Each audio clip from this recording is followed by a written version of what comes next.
Hi, my name is Jennifer Wells. I've been a resident of Plymouth Township for 6 years, and I'm here with the Plymouth Township Fire Chief, Dan Phillips. Hi, Dan. How are you? Hi, Jennifer. I'm great. How are you? Great, thank you. Why don't you give us an introduction of your role and service time here in Plymouth Township? Hi, my name is Dan Phillips. I'm the fire chief. I have been employed with Plymouth Township for over 26 years. I started here as a brand new firefighter in 1992. Great. So I'm here today to have a conversation with the chiefs, particularly focus on direct service workers, our firefighters. The goal of the conversation is to gain clarity on both the job functions and the compensation for serving our community as a firefighter. So let's start with the qualifications to become a firefighter. Chief, can you explain the basic career path training that leads to becoming a firefighter in the first place? Absolutely. Here in Plymouth Township, we hire fully trained firefighters. That means that they've had rigorous training in their Firefighter 1 and Firefighter 2 levels. On top of that, we also require them to be a fully licensed paramedic by the state of Michigan. Combined, this training takes 3 to 4 years to complete. All right. And once you've completed the training and you get a job as a firefighter in a place like Plymouth Township, what would your average schedule look like? Your work hours, your days, your weeks? How does it play out? So our firefighters work 2,912 hours per year as their base starting. And what that equates to is about a 56-hour work week. They work a 24-hour shift, so they come into the fire station, they work for 24 hours. They then get 24 hours off, and they do that for a 3-day swing. And then they get a long weekend of 4 days off. But that equates to a 56-hour work week every week of the year. Okay. And what exactly do they do with their time other than the obvious of fighting fires and responding to medical emergencies? We know that that's what they do, but they have this time at the station. They have time that's maybe at night. Like, what are they doing with that time? So every day when they get here, the first thing they do every day is they check their equipment. They are responsible for maintaining our buildings and our fire trucks every day. So every day they come in here and they make sure they have all the equipment on the truck, that everything was replaced, everything is clean, everything is free of disease. All the tools that we use on the multitude of runs we go on are ready for the next run that could happen, quite frankly, at any minute. Okay, so they have a lot to fill their time with when they're not going on the calls. Yeah, that's how they start their day. Then they have their paperwork because, I have to, make sure they're doing all the work. So they fill paperwork saying that they're completing these checks. On top of that, they have to train. They have to hone their skills. This isn't a job where you just, I fought a fire once, I'm good at it. No, we get better at it. And every time that there's another fire in another community, we look at it. We see what they did right, what they did wrong. When firefighters are hurt or injured, we analyze that and see how we can do it better, how we can make better rescue. Each and every time we strive for continuous quality improvement. So when we're not checking our trucks, when we're not cleaning the fire stations, we're training to be better at the emergency runs we go on. Now, on top of that, we are going out to sometimes, 10 to 15 runs a day. We have days where we have not that many. We have runs where we have 30 in one day. We're very busy.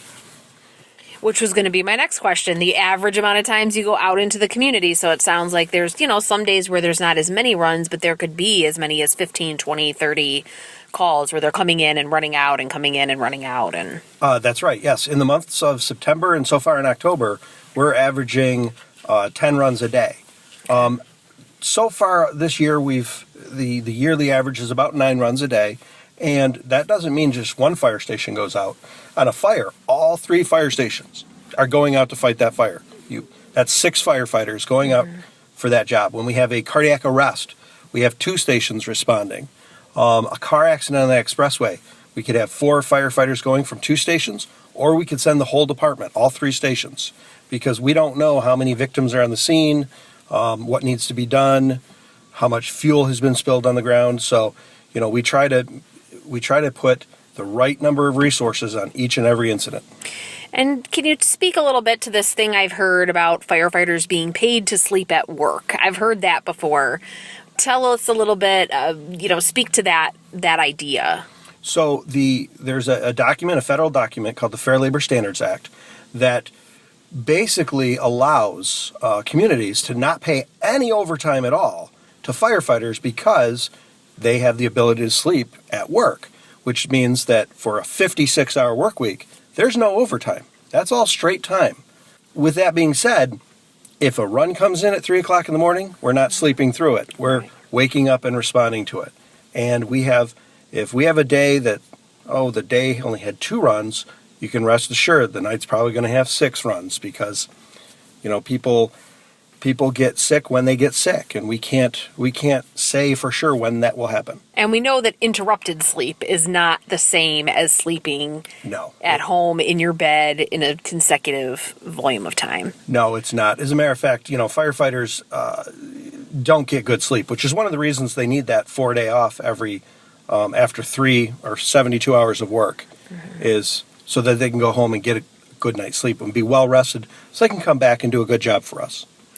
So let's touch on job hazards. We all know that this job has a different kind of hazard than a desk job or other types of jobs. So touch a little bit on maybe some job hazards that firefighters experience that makes their job just a little bit more dangerous than other positions. Well, right off the bat, I'm going to start with stress. And what I'm going to say is we are entering a person's life at their worst. And their house may be on fire, their father, their mother may be sick or dying, and people are at their worst. So we have to deal with people at their worst, which is extremely stressful in and of itself. Secondly, if we mess up, somebody could die. That also increases the stress level. When somebody's injured and they need help, we don't know their house, we don't know the nature of the emergency, but we have to go in and fix it. So if there's electrical wires down, we have to get in there and help that person. If there's gasoline on the ground in a car accident, we have to crawl through it, through broken glass, through gasoline, to get to that person, to get them out, to get them to safety. And that's stuff we do every day. We don't fight as many fires as we used to, but there are more accidents than there have. As a matter of fact, in Plymouth Township this year alone, we've seen a 20% increase in motor vehicle accidents. And that means my firefighters are out on the expressways a lot more often. And in a community such as ours, where we have a expressway going north and south and one going east and west, our firefighters are out there a lot. That is one of the most dangerous things we do. Drivers don't pay attention. Drivers are on their cell phones. Drivers are messing with the dial on their radio, and they hit firefighters. An Ann Arbor firefighter died just a few years ago. Getting struck on the expressway is extremely hazardous. So we talk about firefighters dying in fires. There's a lot of other ways we can die. Just driving lights and sirens through a red light and somebody not paying attention and playing with their iPhone or their cell phone, hitting us, causing us great injury, causing another accident, and furthermore, now we're not doing what we're supposed to do, and that's going to that emergency we were responding to. So there are a lot of hazards. Yeah. So now that we kind of have a little bit of a sense of what it takes to become a firefighter, what some of the hazards are, some of the things going on with the job, as with any job, we all want to achieve the best compensation package we can for our skills and the execution of those skills at our job. So tell us what the higher-end salary is for a firefighter in Plymouth Township as of 2018. As of right now, $44,000 is the salary that we pay to a starting firefighter. Okay. And as with any job, there's also fringe benefits like health insurance, for example. Can you speak just in general to what fringe benefits we also offer our firefighters when they're hired in? Right now, our firefighters get a defined contribution pension. They get health care for them and their family while they're employed. Once they retire, that is canceled. And they get a few other benefits for the skills and the training as long as they maintain it. Okay. And how do they go about getting a raise from this initial salary? So the first 5 years, there are built-in step raises. Like cost of living type raises? No, they're just, because we're spending a lot of time training them, we don't pay them as much as somebody who's been here for 5 years. We pay them literally 60% of their top salary. Okay. So over the first 5 years, they'll go from $44,000 to a top salary of $73,000. Okay. And that's the maximum salary you can make, and you can achieve that within 5 years. Correct. Okay.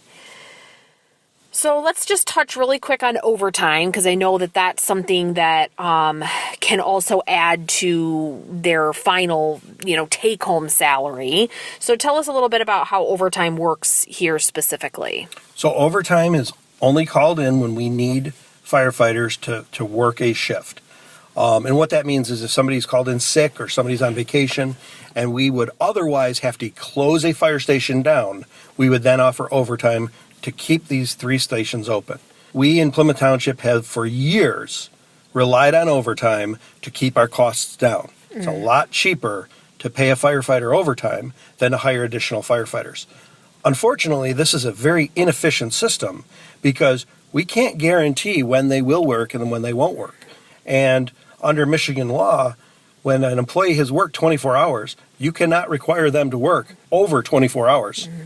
So it becomes very difficult for me as an administrator to have to keep a station open when, guys get sick. We get sick more often than most because we deal with sick people. We deal with sick people at their worst. So it might be saving literal dollars, but it's not saving in efficiency or in delivery of services, because you have firefighters that are more tired, they haven't been well rested, they're working a lot of extra hours, and they're not as efficient they can't be as efficient because they're not getting rest the way that they need it. Yes, that's correct. Okay. So to wrap it up, let's just touch on local communities and how our compensation package matches our surrounding communities. So to try our best to compare apples to apples, if we can, Plymouth Township is roughly 1/3 of the population of Canton, Livonia, and Westland, but we're almost exactly the same population size as Northville Township. So how does our compensation package for our firefighters compare to our neighboring township of Northville, as an example? So our compensation package is considerably less than Northville Township. If you were to get a job as a Northville Township firefighter, you would make a much better salary than a Plymouth Township firefighter. And that goes the same for Canton, Livonia, and Westland. They all have, right now, better compensation packages than we have. Okay. Northville is also the same size as us, but has a considerably larger workforce to do the same amount of work. Okay. That's helpful to understand the differences between communities. And also, as with any job, there's a big difference between the skill set of a newly hired person and someone that's been around for a few years and is more seasoned. So are we able to successfully retain qualified seasoned firefighters with the compensation packages we currently offer? No. In the last 12 months, we have lost 3 firefighters. They've completed their training. They were going to be great firefighters here, but they left for other neighboring communities that offer better compensation packages than we do. Okay. And we're going to continue to see that until we make some adjustments here. Okay. Thank you so much for your time. Do you have any final thoughts or other things you'd like to share? No, thank you for doing this. We really appreciate getting the information out into the public. Yep.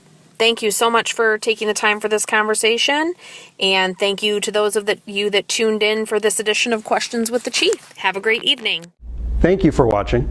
If you have any questions, please email me at the address shown below or visit the Plymouth Township website, also shown below.